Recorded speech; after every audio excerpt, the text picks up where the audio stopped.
अस्सलाम वालेकुम। भाई, सबसे पहले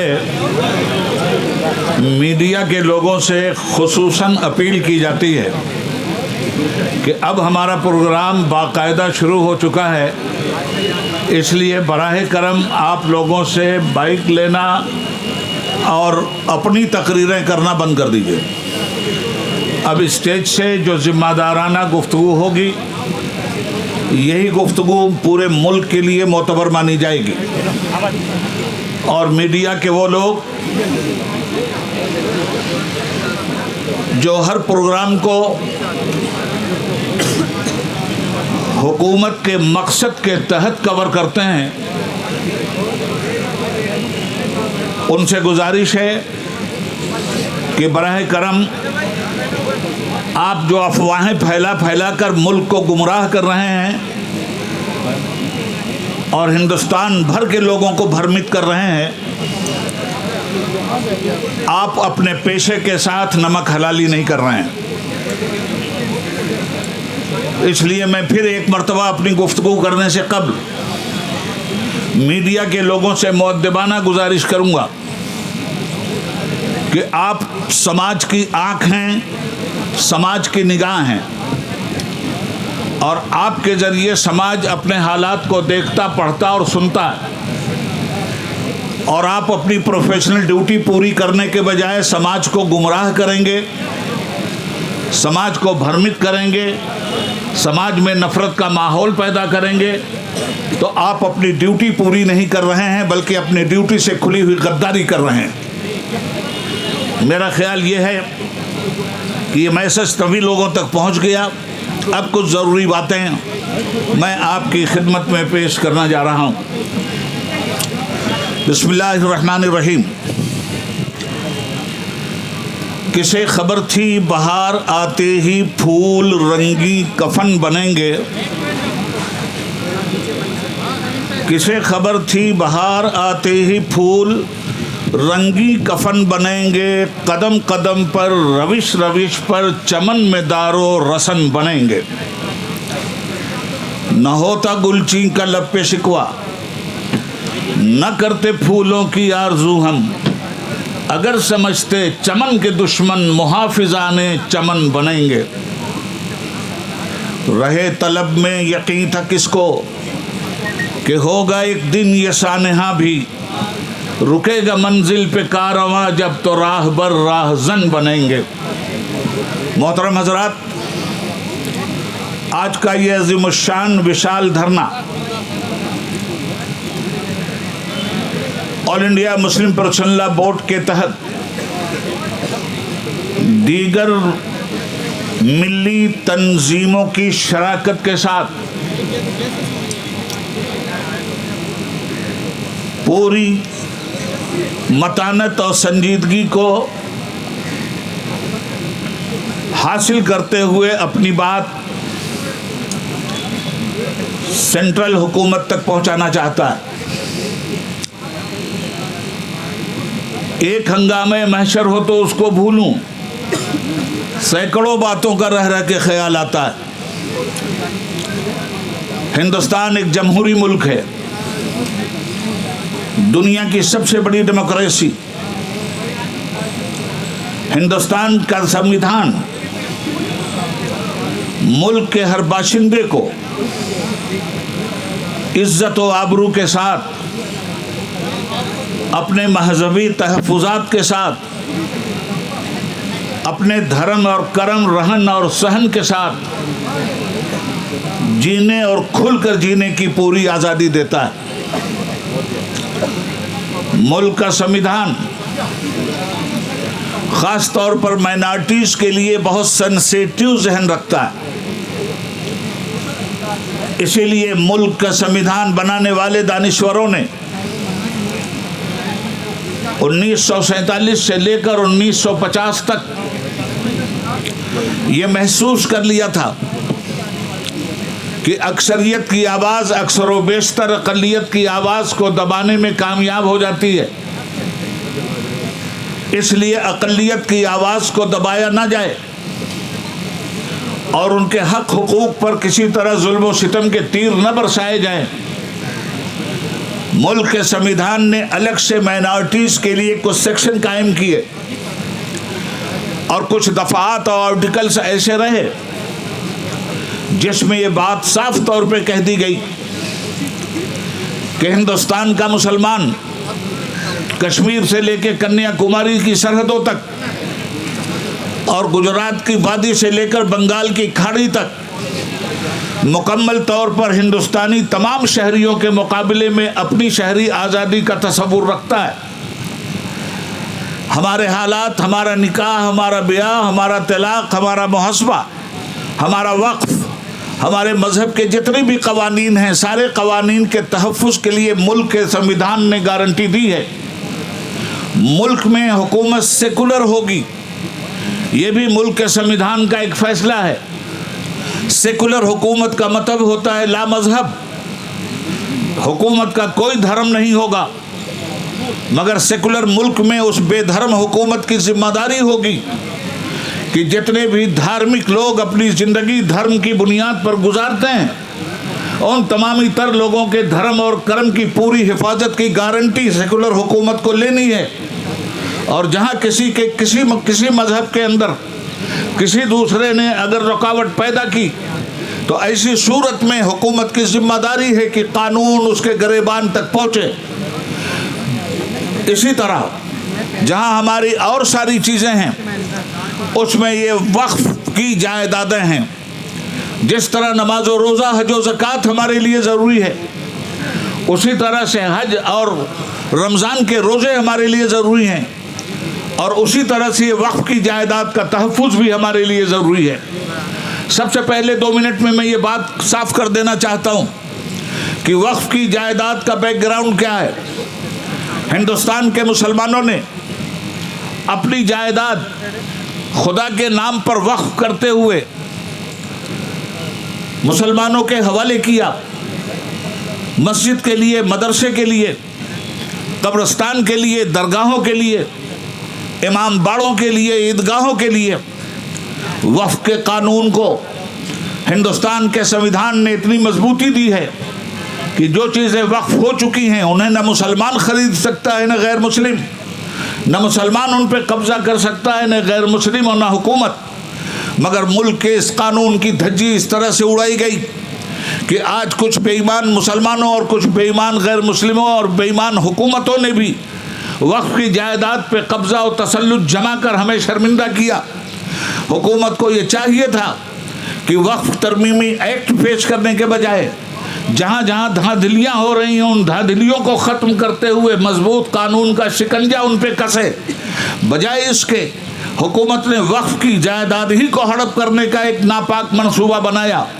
और वक्फ की जायदाद के सिलसिले में जो तरमीमी बिल लाया गया, उस तरमीमी बिल की कुछ दफ़ात मैं आपके सामने रखना चाहता हूँ ताकि साफ समझ में बात आ जाए कि ये बिल मुसलमानों के लिए हानिकारक क्यों है। पहली बात, कोई भी ट्रस्ट हो हिंदुस्तान में, मंदिरों के बहुत बड़े बड़े ट्रस्ट हैं, हमारे सिख भाइयों के गुरुद्वारों के बहुत बड़े बड़े ट्रस्ट हैं, बौद्धिस्ट भाइयों के बहुत बड़े ट्रस्ट हैं। किसी भी ट्रस्ट में किसी गैर बिरादरी को मेंबर की हैसियत से एंट्री नहीं है। सिखों के ट्रस्ट में हिंदुओं की एंट्री नहीं, हिंदुओं के ट्रस्ट में मुसलमानों की एंट्री नहीं। आखिर ये कौन सा कानून है कि आपने जो इस वक्त वक्फ तरमीमी एक्ट पेश किया है उसमें आप ये कह रहे हैं कि वक्फ के काउंसिल में या वक्फ बोर्ड में या वक्फ की इमलाक के हिसाब में मुसलमानों के ट्रस्ट में 2 गैर मुस्लिम भी होंगे। ये तानाशाही, ये अंग्रेज़ों के दौर की हमें याद दिलाती है। सफ़ेद अंग्रेज़ चले गए मगर काली औलादें पैदा करके गए। जो तबाही सफ़ेद अंग्रेज़ों ने मचाई थी वही तबाही आज ये काली औलादें अगर मचाएंगी तो याद रखना चाहिए इन्हें, हमारे बाप दादा ने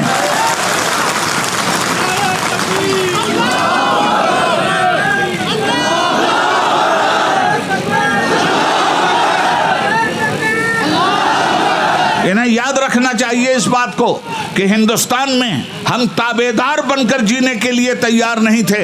हम हिंदुस्तान के वफादार भी हैं और हकदार भी हैं। हिंदुस्तान किसी के बाप की जागीर नहीं है। ताबेदारी के तौर पर हमने हिंदुस्तान को कबूल नहीं किया है, वफादारी की बुनियाद पर हमने हिंदुस्तान को कबूल किया।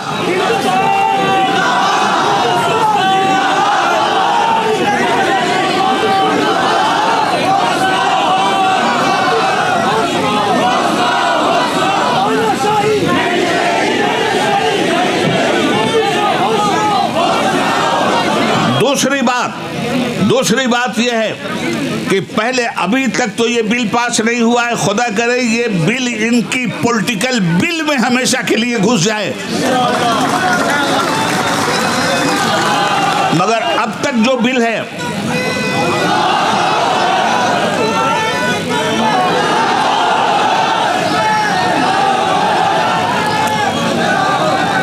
अब तक वक्फ में एक सर्वे कमीशन होता है। जरा इसको भी जहन में रख लीजिएगा ताकि तफसील पूरी हो जाए और मेरे पीछे आने वाले फाजिल मुकर्ररीन के लिए सहूलतें भी पैदा हो जाएं। एक वक्फ का कमिश्नर, पूरे सूबे में एक कमिश्नर होता है। वो पूरे सूबे की वक्फ जायदाद का सर्वे करके गवर्नमेंट को देता है और उसमें ये बात क्लियर होती है कि कहां कहां वक्फ की इमलाक पर किन किन बेईमानों ने कब्जा कर रखा है। अब उस चीज को भी हटाया जा रहा है। अब ये पावर डिस्ट्रिक्ट कलेक्टर को दिया जा रहा है। फॉर एग्जाम्पल यूपी में 80 जिले हैं, 80 जिलों का एक कमिश्नर होता है। अब 80 जिलों में 80 कलेक्टर आपकी वक्फ की जायदाद को देखने वाले होंगे और कलेक्टर साहब आपसे ये पूछेंगे, भाई रेलवे को हड़प कर गए, तुम हड़प कर गए, हवाई जहाज हड़प कर गए, एयरपोर्ट हड़प कर गए, वो बौद्ध गया हड़प करना चाहते हो, वो हड़प कर रहे हो। सब इतने बड़े हड़पू हो तुम कि सब कुछ हड़प करके चले जाओगे और मिल्लत खामोश बैठी रहेगी। ऐसा कभी नहीं हो सकता।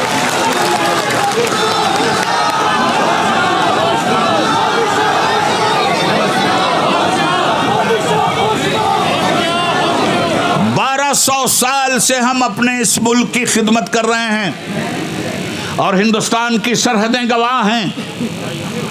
हमने कुर्बानियों से इस देश को सींचा है। सारे जहां से अच्छा हिंदुस्तान हमारा, ये हमारा नारा है। हम बुलबुलें हैं इसकी, ये गुलसिता हमारा, ये हमारा विजन है।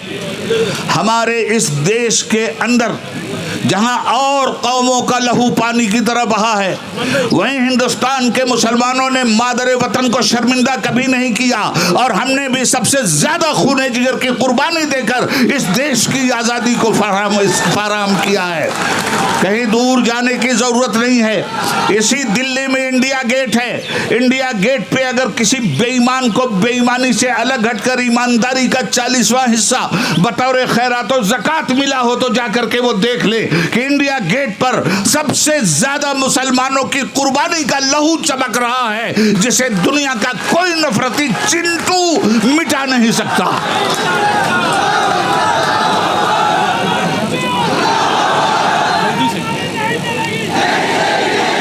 तो एक तो बिल्कुल क्लियर सी बात मैं कह दूं आपसे कि आज का जो ये एहतजाजी मुजाहिरा और धरना हो रहा है, अभी तो ये अंगड़ाई है, आगे और लड़ाई है।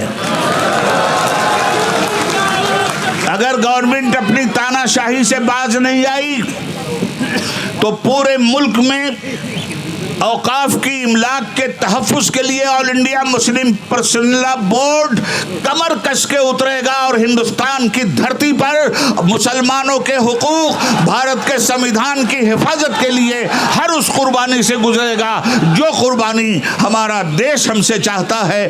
कल भी कुर्बानी दिया था, आज भी देश के संविधान के तहफ़्फ़ुज़ के लिए हम हर कुर्बानी के लिए तैयार हैं। और याद रखिएगा, ये सिर्फ वक्फ का मामला नहीं है। वक्फ की जायदाद को तबाह करने वाले दरअसल देश के संविधान को तबाह करने जा रहे हैं। 500 साल पहले मस्जिद के लिए ज़मीन वक्फ हुई, 500 साल से मस्जिद है। 1000 साल पहले ईदगाह के लिए मस्जिद वक्फ हुई, ईदगाह 1000 साल से चली आ रही है। कब्रिस्तान 1000 साल से चले आ रहे हैं।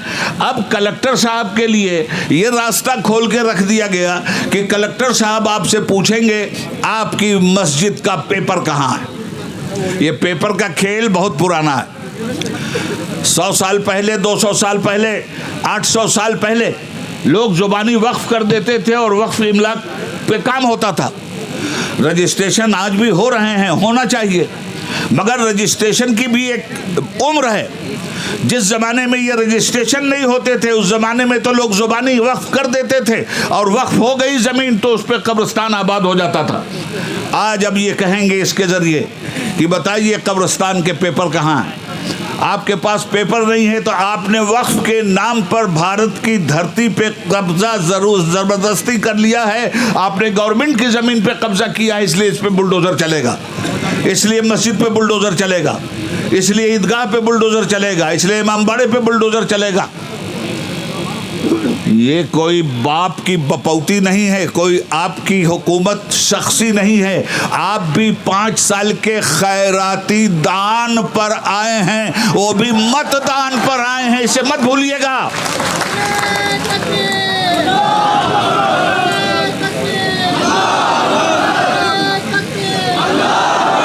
यह हुकूमत शख्सी हुकूमत नहीं है, यह हुकूमत खैराती हुकूमत है। मैं साबित करूंगा इस बात को। आप कहते हो ना मतदान, ये हमारा मीडिया कहता है मतदान कीजिए, और नेताजी कहते हैं आप मतदाता हैं। तो मत के माना वोट, दान के माने खैरात। हमारी खैरात से बनो प्राइम मिनिस्टर, हमारी खैरात से बनो होम मिनिस्टर, और हमारे ही साथ दादागिरी ये नहीं चलने वाली है।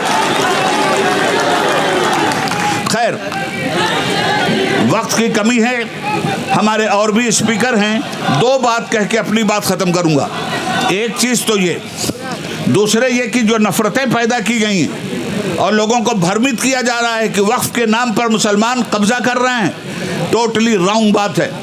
दूसरी बात, मुल्क में जो नफ़रत का माहौल पैदा किया गया है, अब की मर्तबा की होली, हम लोग हमेशा होली, दिवाली, ये सारी चीज़ें रवादारी के साथ एक दूसरे के साथ मनाते हुए आए, मगर इस मर्तबा इस हिंदुस्तान की आज़ादी पे कालिख पोतने वाली काली हुकूमत जिस तरह मस्जिदों पे तिरपाल डालकर मस्जिदों के वक़ार का मजाक उड़ा रही थी, याद रखिएगा कि तारीख़ आपकी इस बदनीयती को कभी भी माफ़ नहीं करेगी।